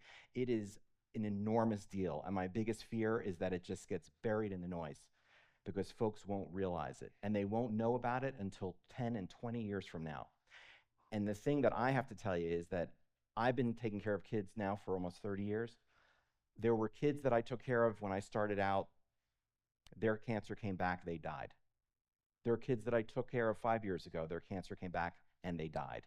And in the last couple of years, there are treatments where kids today, and I tell this to their parents, you're so lucky with this horrible thing that happened to your kid. You're so lucky that it happened this year and not 5 years ago, because your kid's gonna live, because now we have this therapy and 5 years ago we didn't. And so if you're there with an incurable disease and you're trying to kick the can down the road waiting for the cure, all of that research is now frozen, right? It's certainly frozen at Harvard Med School, Columbia University, these other institutions, the threats, all the University of California schools, billions of dollars. But what about in October, when the budget decisions come in and they're talking about a 40% cut in all these institutions, the National Science Foundation, NIH, all the institutes, regardless of what disease you're trying to, deal with, whether it's asthma or cancer, it's just unfathomable. And yet it's been the crown jewel, among many, that this country can boast about worldwide, that we are the envy of the world with what we can produce. And that's why everybody always came here for training. Everybody came here from all over the world. We spent the last semester in Germany. When they heard about all this going on, you know what they said? We're going to keep our scholars. They were clicking their heels, right? Clicking their heels. I've had colleagues that have moved to different countries already because they're going to be recruited away, right? And the brain drain is already happening. And when people talk about existential threat, it's not existential. It's already here. And so it's, obviously I'm very passionate about it, because I believe, I've seen kids die and I've seen them live, and we want people to live. And in order to do that, you need to really invest in training young people and in innovation in this country, and we can do it. So Lauren, two things. One is a question, and the other one is a comment. This isn't, let's just say, let's be utopian for a minute, that in 2028, Democrats are swept back into power and they control both houses of Congress and the presidency and so on and so forth, and they decide to turn this around. You're saying that you just can't turn the faucet back on. You've already lost things that can never be taken back in. I mean, honestly, I don't even want to think about that, because I'm actually counting on every member of Congress, come October, because this has never, like I said before, has never ever been a Democrat-Republican issue. In fact, you look back and the funding for NIH has never been a partisan issue. It's always been universally supported. During the first Trump administration, there were also big proposed cuts. And who prevented them from happening? The Republicans. So, this is not about Democrat-Republican. It's just not. Okay, so I'm from Red America. So if you were speaking this in North Dakota, someone would stand up and say, hey, doesn't Harvard have a gazillion-dollar endowment? Go ahead, suck it up and pay for it, man. Yeah. So I'm really glad you brought it up, and I do believe this is not a Harvard-specific issue in any way, because it doesn't matter whether you're in California with the University of California system. Right here, University of Colorado, the medical school, they get around $600 million a year from the federal government to do research, produces around $1.5 billion of economic activity. If these cuts go through, slash it in half. The map. So the point that you're making about Harvard is that federal funding of science, just like federal funding of defense, is for the collective good, right? So you give, they cut $2.2 billion from Harvard. Is the fruits of that $2.2 billion staying at Harvard? No, it's going to all American people. And the people that earn those grants at Harvard or University of California, Los Angeles, wherever it is, those aren't gifts. Those are people that competed with their peers across the entire United States, got their grants reviewed by 40 other scientists that were their peers, and they won them based upon the quality of those grants. They successfully competed to get those grants. And it doesn't matter where you're at, what institution that you're at. And so the issue is that these institutions in no way can afford to do all this. It's way too expensive. And even when you talk about Harvard with its $53 billion endowment, what people don't realize, those $53 billion endowment is like $14,000 to 15,000 different legal contracts that say that money is going to support the law school's, new building, or this money could only pay for the new developmental biology center, at the university campus. So 98% of that endowment is untouchable. These are not unrestricted funds. Right, this is not like I'm dipping myself into the piggy bank. It's something like 2 to 3% is accessible to do this. And the proof of that is that Harvard took out a $250 million bond to try to stop the bleeding so that people could at least stay in their jobs for the time being while this gets sorted out. Okay, so here we are, going to Q&A. Some will be streaming in. We'll have a lot of questions. James is going to tell you to keep them short, as few sermons as possible, etc. But let me just say we're going to take one more minute. I think that's what it deserves. Some people say AI is going to solve every one of these problems. I mean, there's so much that is exciting about AI. If you ask me what's a radiologist going to be doing 10 years from now, I think it's going to be a very different field in radiology, and how we do dermatologic skin exams, how we deal with colonoscopies and all those things. Are we going to have some help with the administrative burden? Boy, do I hope so. Are we there yet? It'll be really interesting to see. I will say that there's studies that have been done about whether patients prefer to have a note that's written by AI versus a note written by their doctor. They generally prefer the AI because, you know what, they're longer, they're kinder, they're nicer, they're not done at bedtime. It's legible. Until they know it's AI, and then they want a person. Thanks. So my question has to do with two things that was said, and either of you can answer. One has to do with the issue of the three wonderful things that you say America is great at. The research and solving problems at the moment, and the great institutions we have. Okay, so do you think that's dependent on our healthcare system the way it is, as opposed to, say, a socialized program more in line with Europe? In other words, is it because are we the best because of the healthcare system that we have now, which is radically, in my opinion, unsocialized? And my second question is related to that. It seems to me that the whole question of the mindset is sort of central to this stuff. For instance, in regard to socialized medicine, I remember, during the Clinton and Obama years, that was bruited abroad. Bernie Sanders probably would be a big proponent of it, but it was a non-starter. Basically in America, socialized medicine, socialized, that's like communist, forget it. So it's the mindset that seems to be the big problem. So in the area of, I forgot now exactly the example, I wish I could remember it, but you mentioned, the geography. You said that the America is so diverse and so on and so forth. Well, I question that, so I want you to address that. How exactly diverse is it? Couldn't we borrow the main pattern of another country and then just adapt it region by region? A lot of questions there. Yeah, I can start on the first part. Maybe you can hit the second part. I mean, the first part is I was alluding to the fact that those three things are our way to solve our way out of this. We have such brilliant minds, you know, in innovation and discovery in the country. We have such incredible centers in every state of the United States that do this, and we also have brilliant talent that are the envy of the world.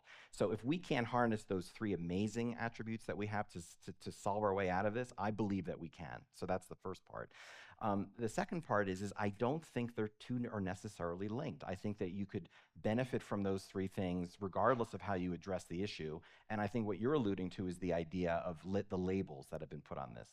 Whatever you call it, if you believe that everybody has a right to health care, there's a lot of different ways to do that, right? Universal health care doesn't have to be socialized medicine. It doesn't have to be government-run medicine. It doesn't have to be all private-run medicine. It can be some type of amalgam of it. So I think that like what you're saying is if we can at least agree on what we want, which is that we really want everybody to have some bare minimum of healthcare in this country, and then go from there to figure out how do you find it. And then in terms of the issue, I mean, you know, you've been in every state and in every country, you know, as a result of your job.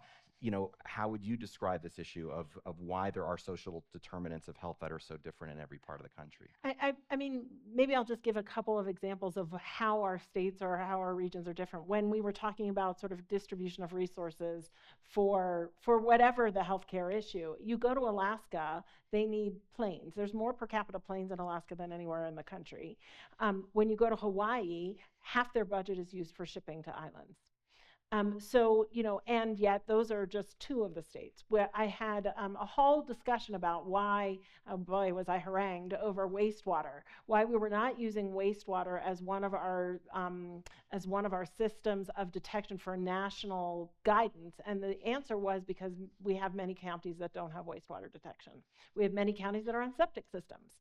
So like the diversity of like, or as we were using hospitals, we have some counties that don't have a hospital.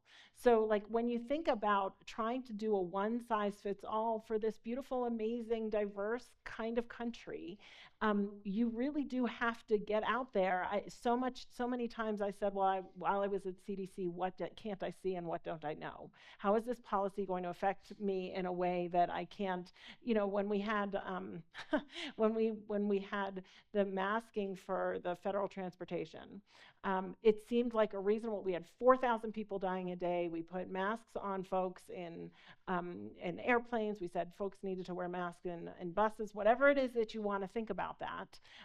What I didn't see was that the Coast Guard was going to be annoyed, because the Coast Guard is outdoors, their masks were getting wet. And so there's just so much of what can't I see? What pieces of America can't I see how this policy is going to impact? And I think we all should be really sensitive to how I experience health in this country, how I experience social determinants of health in this country is extraordinarily different than another American. Don't we all wish that every congressperson had on her or his wall, what can't I see, what don't I know? Megan. From our online audience, if you had a magic wand, what are the major features of healthcare legislation you would enact? I'll get started. I think equity, quality, safety, social responsibility, innovation, sustainability. What am I missing? Cost, you know, economic efficiency.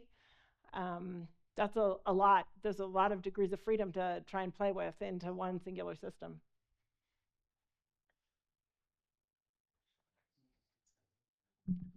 Hi, I would like you guys to comment on the way we are educating our physicians. And it seems to me that it's weighted away from primary care. You've got physicians that have already experienced $50,000 to $60,000 a year going through college, medical residency, perhaps up to 8 years in subspecialty training. Personally, we had several kids at that $300,000 a kid medical school issue. And so are you going to be trained as a primary care doctor earning upwards of $250,000 a year perhaps? Or are you going to go into a specialty, which is going to pay $700, $800, maybe $1 million a year, and be able to pay those loans off more quickly. Some of the places you talked about in Europe educate folks directly from high school into a medical training course rather than spending an excessive amount of years before we're turning out doctors.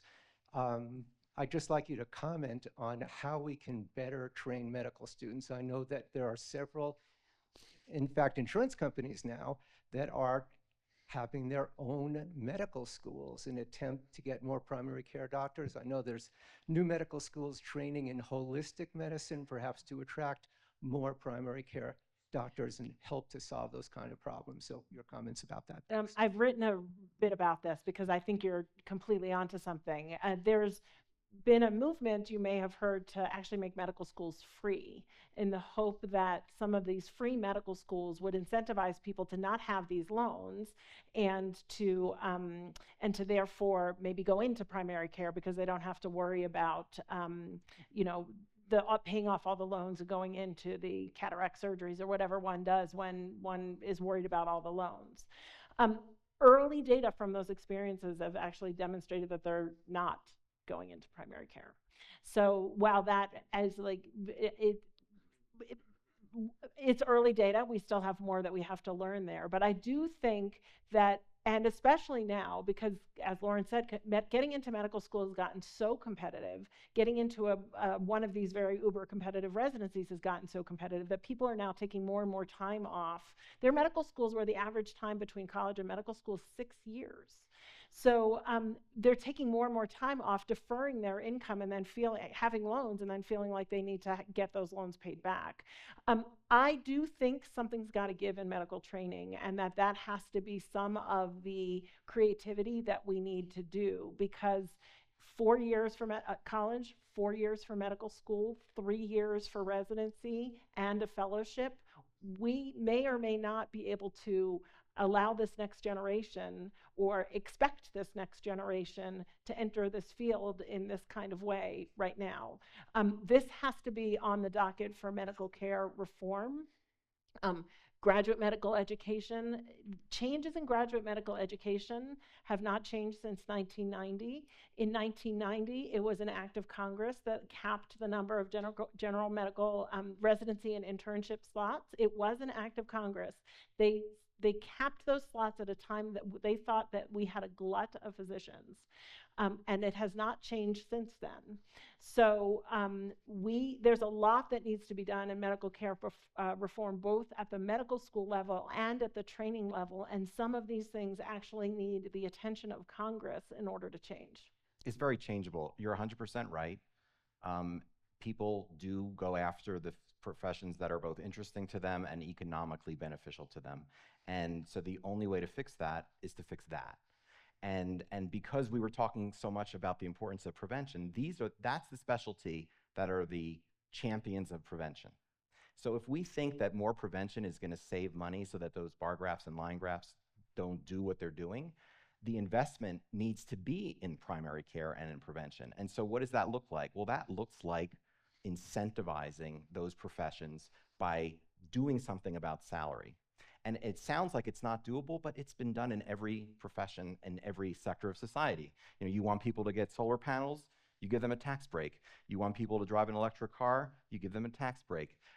In something that is near and dear to my heart, in the 60s, the Johnson administration said we need not only physicians and scientists, we need physician scientists who go into the hospital, see the problems, go back to the lab, fix them, and then go back to the hospital and fix them there, and go back and forth and speak both languages, because they are different languages. How are you going to convince someone to spend 8 to 10 years, their entire 20s, doing both MD and PhD degrees?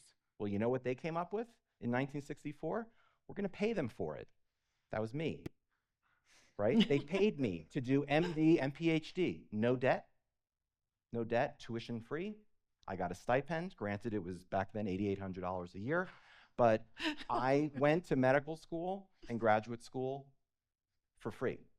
And that incentives that started in the 60s continues to today. Hopefully it will continue past today. And that has produced this unbelievable workforce in America where thousands and thousands of people have gone into that dual degree profession because of that incentive. And guess what? It's cheap, relatively speaking, to all the numbers that we're talking about today. But Very cheap. But I will say, like, even in infectious disease, I said 80% of counties don't have an infectious disease doc. By training in infectious disease, you do 3 years of residency, and instead of going into primary care, you do a 3-year fellowship. You deferred income to do more training. Your salary goes down. But let's say we did that, and it sounds like it's something we should do. It doesn't mean that somebody having gone through that wants to be in a small town in Kansas as Marcus Welby, MD. In other words, there are some people who are attracted to that sort of thing, but most medical professionals are not attracted to that life. They don't want to live in that town. They don't want to be handling a broken arm today and a pneumonia tomorrow and something. They want more money, and they want more prestige, and they want to live in places with greater amenities. So I don't see that this necessarily, it's not like this Peace Corps. It doesn't necessarily put a lot of people in those towns.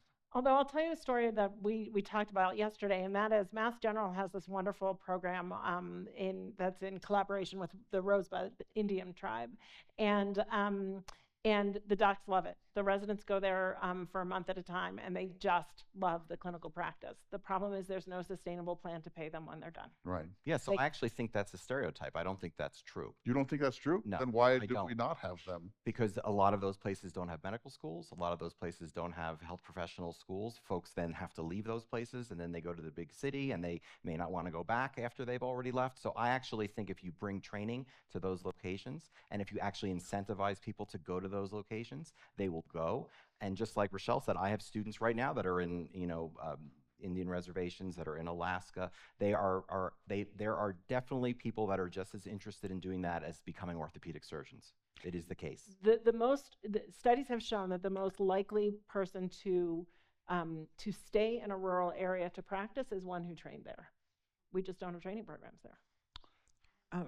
So kind of in that vein, as a local elected official, besides reaching out to our state representatives in House and Senate, is there anything you recommend or have seen other communities do to help with rising costs for locals, especially working locals?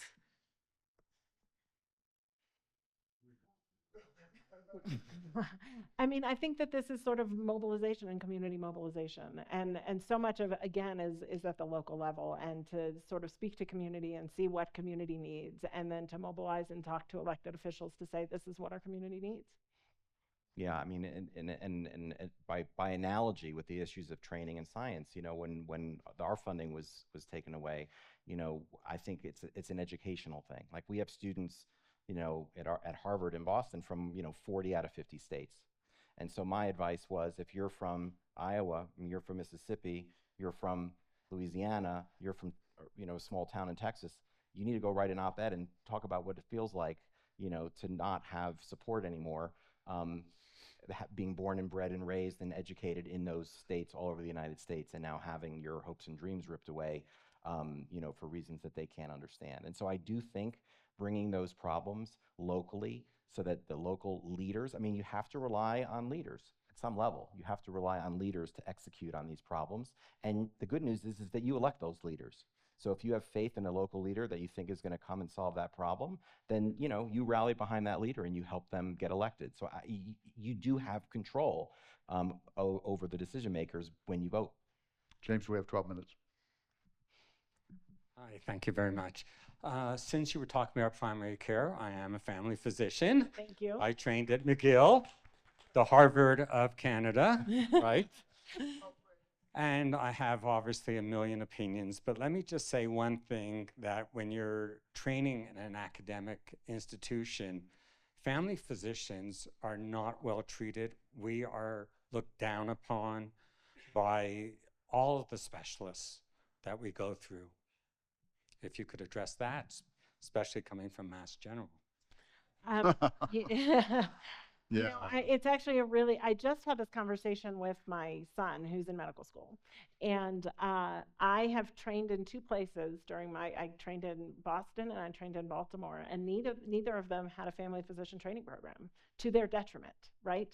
Because it is the family physicians and the primary care who are going to be taking care of all of the rural America that we're talking about. So I do think we need more of the family physician residency programs. And the fact, I gotta tell you, like, I prescribe antibiotics for a living. You are somebody who can like take somebody from pregnancy to geriatrics, and that is an extraordinary skill set that I gotta say, like, my antibiotic prescriptions could really use a little bit of what you do. So, or I should say a lot of what you do. So I don't think we have enough family physician training programs. And again, some of this is, we need active Congress in order to expand these training programs. But it is the case that, a lot of places don't get credit where credit's due. So when you think about, like, I trained at Boston Children's Hospital. People probably don't realize this, but there's 2 tracks for a resident there. One is the categorical track, where if you want to go specialize, but then the other 50% is a primary care track. And that's been institutionalized there for decades, right? So there are people, granted it's Harvard, and Harvard always gets all the flack and stuff, but these people are going to Harvard so that they can get the best training they possibly can get. And then they are, by definition, going into primary care and leaving the state and going all over the country to execute on their commitment to do family practice and primary care. And even on the categorical side, what's very popular is these med-peds folks that actually go and they get double, they can't decide, right? They love both, so they get double boarded in med, in pediatrics and adult medicine. And there's a whole army of those folks that are being trained. So I think there's a lot of hope. And again, and I'm sure this is the case for you, why would someone go into family practice, right? The reason is because how beautiful is it to take care of an entire family, or to take care of an adult that you took care of when they were born, right? At the end of the day, the incentive to become a family practice physician or a primary care physician is because you know an entire family. Just like when I get texts and it's a picture of a baby of one of my patients that I took care of when they were 4 years old, and now they're having their own baby, and I freeze in my space when I get the text and I start tearing up. That's why I don't like the stereotype about, oh, everyone wants to be an orthopedic surgeon and a cosmetic surgeon. That's not true, because the people that do family care and that do longitudinal care in geriatrics, the stuff that they are getting out of those jobs, you can't incentivize with dollar bills. You know that, right? And that's the part that they are attracted to, because of that emotional payment that you can't get in any other profession like you can in primary care and in family practice. And that just needs to be part of the education.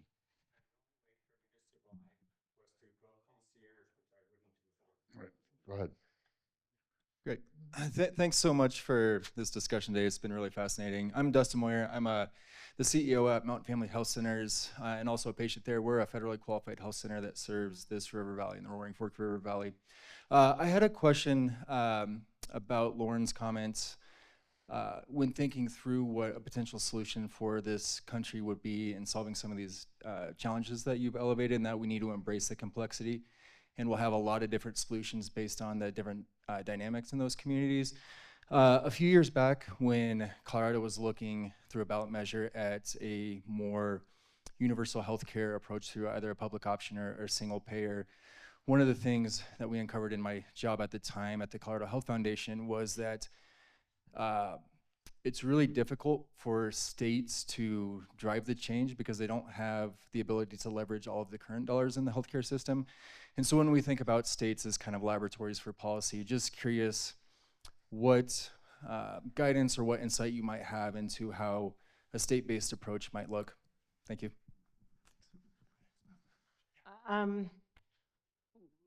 I think I can come at this in a couple different ways. The one that I look at most is in public health, and especially today, a tough day for me and my colleagues. 70% of federal monies go to state and local health departments. So, and I do worry that as we're talking about, pick a policy, we can call it vaccine policy, we can call it insurance policy. There are enough people who live on the borders and enough people who access healthcare across state lines that things get very confusing very fast. I grew up in the Washington, D.C. area. If you're a doc near Washington, D.C., you have to be boarded in D.C., Virginia, and Maryland. And so there's just, it makes it very, if we're going to have state-based solutions for all of these, first of all, we need to recognize that a lot of our monies are coming from the federal government. And so at some way, we are going to be responsible to the federal government who is giving us these monies in order to have a system that is cohesive. And that the fragmentation of data and the fragmentation of systems and the fragmentation of policies, I think drives us. One, we didn't talk about healthcare fragmentation. We didn't talk about data systems that, like, finally we have, I mean, as much as people have complained about Epic, at least I know that when a patient was transferred to me from another hospital with a bacterial meningitis, I know what the culture grew. Right? So if we actually foster more fragmentation by doing this, we are actually moving away from solutions, not towards them. How can the current anti-science influences be countered? Yeah, I mean, this is such a big issue. I mean, it's so fascinating to me because, you know, you get on an airplane and you kind of sheepishly look to the left into that cockpit, and you kind of like make a prayer that, you know, the folks that are in charge there are going to get you to where you want to go, right? You think about a Sullenberger situation, you know, over the Hudson River, New York, that you have someone who's a true expert, you know, that in a crisis is going to get you where you want to go. You know, those are things that we don't question, right? Somehow, and I don't understand how, but somehow now all of a sudden, if you're a doctor or scientist, your values or your intentionality needs to be questioned, right? Most of those folks are do-gooders, right? They're staying up all night because they want to help you, they want to cure you, they want you to not have pain, or they're spending their entire life in search of maybe one drug that maybe will come out of their 50 years of work, dedicating their whole life to that. So I don't quite know why the pilot is now somehow different than the doctor and the scientist. I think that's a big problem. And I think, we didn't really get into misinformation, disinformation, but, if you ask me what I worry about the most, it's that. Because as a pediatrician, you hear things and you don't even know what to say. Like, I dare I bring up vaccines, but like, I'll just give you one example. So the human papillomavirus vaccine has been in the news the last few weeks, HPV. It's a virus that causes cancer, causes cervical cancer in women, causes penile and anal cancer, causes throat cancer. And guess what? It's spread by a virus. And if you take this vaccine when you're, 11 to 12 years old, you get 2 doses, and it's like greater than 90% effective. And since it's been introduced, is like eradicating these cancers, like 6, 7 cancers. Now, if I said to you, and I'm trying to convince you of this, if I said to you, gosh, cervical cancer in women, why in the world should I be giving that to my 11-year-old son? That's absolutely insane. And then you might listen to that and says, yeah, our whole healthcare system is completely nuts. That makes no sense that I'd be giving to my 11-year-old son a vaccine that's going to prevent cervical cancer in women, right? That's nuts. That's how crazy our whole healthcare system has gotten. But they're not explaining that, this is a sexually transmitted virus, and that if you shut it down in the boys and you shut it down in the girls, and and every which way that everyone's having sex with one another, you can eliminate this entire cohort of cancers in human beings, which is being done or had been being done, then you might have a different response than to say, oh, that's crazy that I have to give this to a boy for a women's cancer. So we're in this very strange environment right now where something that makes a whole lot of sense is now being converted into something that to someone else makes a completely different kind of sense. And so how do you combat that? It's very hard. We're down to the end here, James. One more quick one, and then we'll give you closing statements.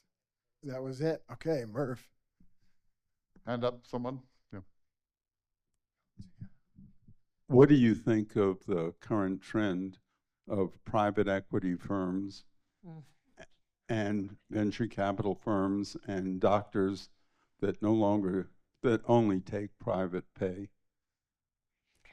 I don't know if people have followed there was a health system in Massachusetts where the Stewart Health System was bought up by a private equity firm.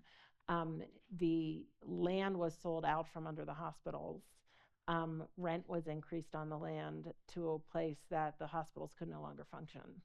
So I think 10, 14 hospitals of this entire healthcare system were they couldn't pay personnel, they couldn't pay for equipment, and essentially they've all shut down.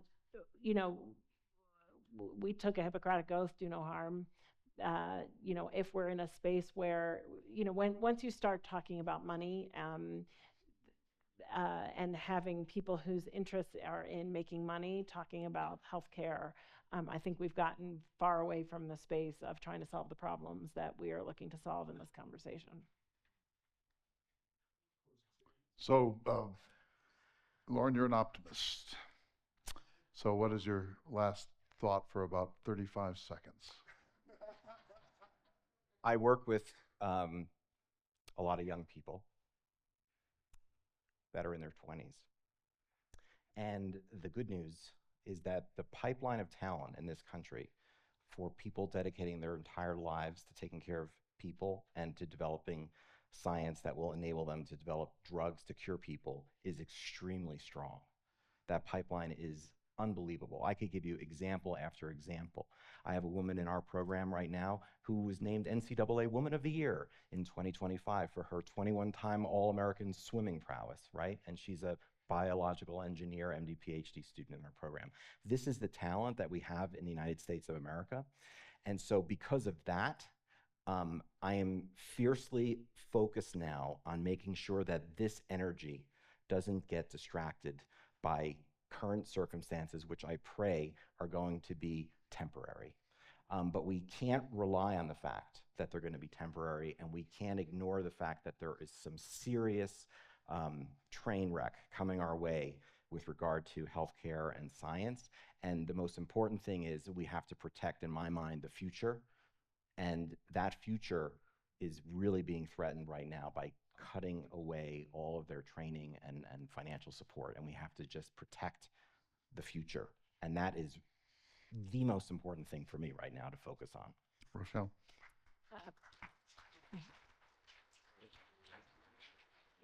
We do have this incredible gift that we get to surround ourselves by incredible trainees and incredible students who want to give back and do good in this world. And so the pipeline is great. The applicants are extraordinary. People who are wanting advice as to how to be in this field, to do the great work of public. I got 3 CVs in my inbox today. I'm a public health, I want to work in public health. Where can I work right now? I really want to do incredible work.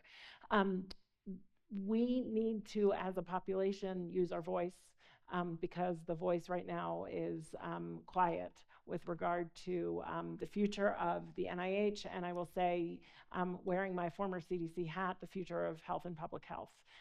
With 40% cuts to the NIH, the CDC is facing 50% cuts to CDC.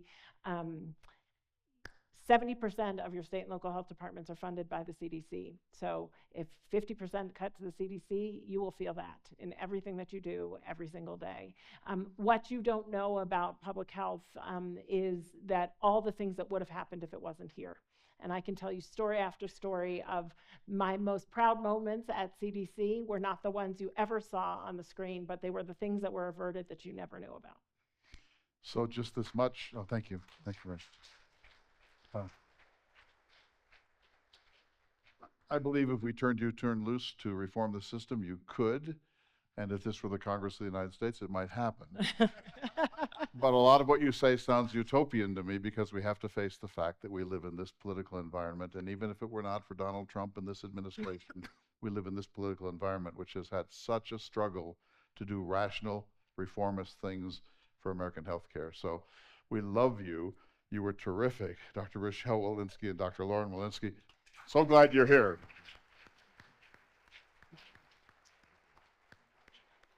Look at that. Dr. Lauren Walensky, Dr. Rochelle Walensky.